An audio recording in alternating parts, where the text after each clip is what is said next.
Before we jump into the video, I just wanted to let you all know that our very own Alexa Lowe is hard at work on her very first art book, a collection of character art entitled Mahika.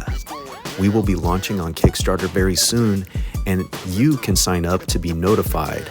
Link in pinned comment. Hello to you all. You know, for me, a lot of times when I really fall in love with a piece of media, like a comic or a film or an album, whatever it may be, a lot of it is because of the mindset I was in or where my head was at the time that I discovered that comic or, you know, whatever. It wasn't always necessarily that it was the greatest comic, but that it was the comic that I needed at that time. And so it was back in 2001. Wait, not that 2001.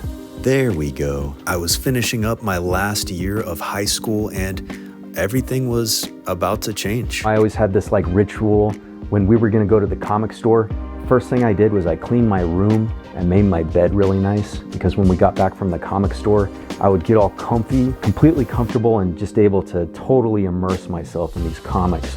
You know, especially when you're a kid, it's like you read a comic, you're really there. One of the last times where I brought a comic home and it had that magical effect on me, it was actually a random ass comic called Death Blow #1. And this had been on my radar forever. I'm a huge Jim Lee fan. I just assumed that he was doing the covers and all the interiors were by other artists, because the Jim Lee spin-off books are like that. So I got a small stack of comics at the shop, and Death Blow #1 I picked up randomly. I think it was $1. My comics home and I read through them, and I wasn't excited to read Death Blow. Again, I assumed that it was going to be like Tim Sale, you know, on the interiors. Nothing against Tim Sale. When I open this comic, not only is it Jim Lee interiors, it's like Jim Lee doing this crazy new style that I had never seen anything like before.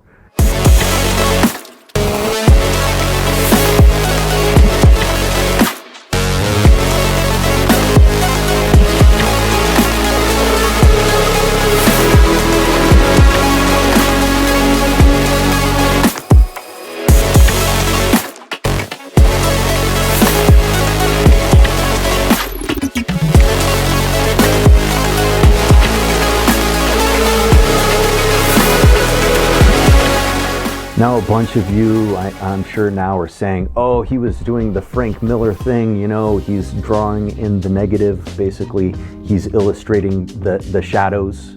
And sure, okay, yeah, that's what he was doing. But I mean, look at this stuff.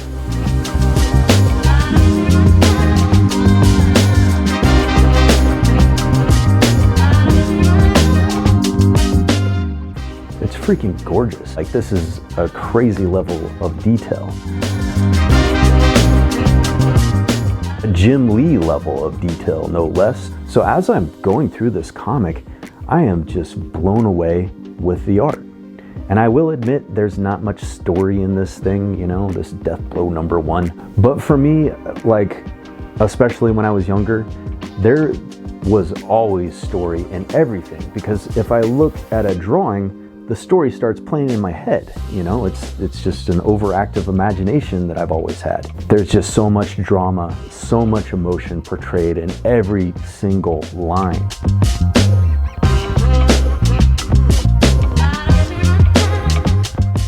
It was just such a treat, because I'm just a massive Jim Lee fan, and this was like Jim Lee on steroids.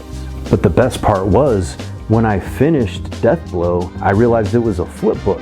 And it had a comic called Cybernary by this artist, Nick Manabat, who I had never heard of before. This is where things got really interesting.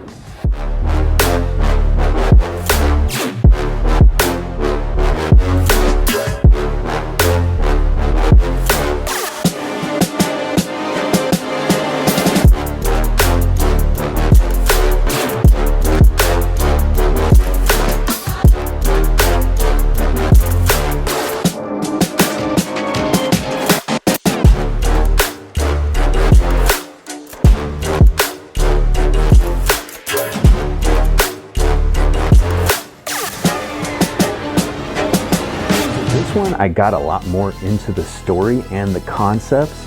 And I will say, Cybernary is the thing. Like, if it weren't for Cybernary, there would probably be no Shrine. Shrine is a direct descendant from Cybernary. And of course, I am also a massive fan of Witchblade and Psylocke. Those are probably my two favorite bad girl type characters, and they have inspired me greatly. But Cybernary is really kind of the heart and soul of everything. Like, I feel like that's the axiom or the archetypal femme fatale that has kind of ingrained itself in my soul. Stories have been the big thing that have gotten me through the troubled times in my life. I was always able to kind of escape into these fantasy worlds in my head. And a lot of times I'd stumble onto some new piece of media that I would really connect with, would reinvigorate my imagination and fill my head with story ideas for my own creations. So a great example is this movie Hereditary. I had never even heard of that movie. I randomly put it on one day. I was kind of expecting it to be like a drama thriller kind of thing, and that's definitely how it started out. But this movie just kept getting darker and darker until it descended into straight up horror. It was one of the most terrifying films I'd ever seen. And a big part of why that experience was so great was that I didn't expect any of that to happen. It caught me by surprise. I kind of really love it when that happens. It's not something that you can engineer. It just kind of happens or it doesn't. And that's what makes it so special. That's one reason I avoid trailers at all costs. They just ruin films for me. And Deathblow #1 was definitely one of those great experiences where something unexpected just hit me over the head like a frying pan. I will also say that when you have profound experiences when you're very young, those really stick with you for life, right? Those are foundational. And the way those experiences make you feel just kind of always sticks with you. And for me, I just always wanted to become the architect of those experiences. I want to create material to put out into the world that other people would connect with and feel something like I experienced. And speaking of Deathblow #1, I think I forgot to mention the entire comic was colored by Joe freaking Chiodo.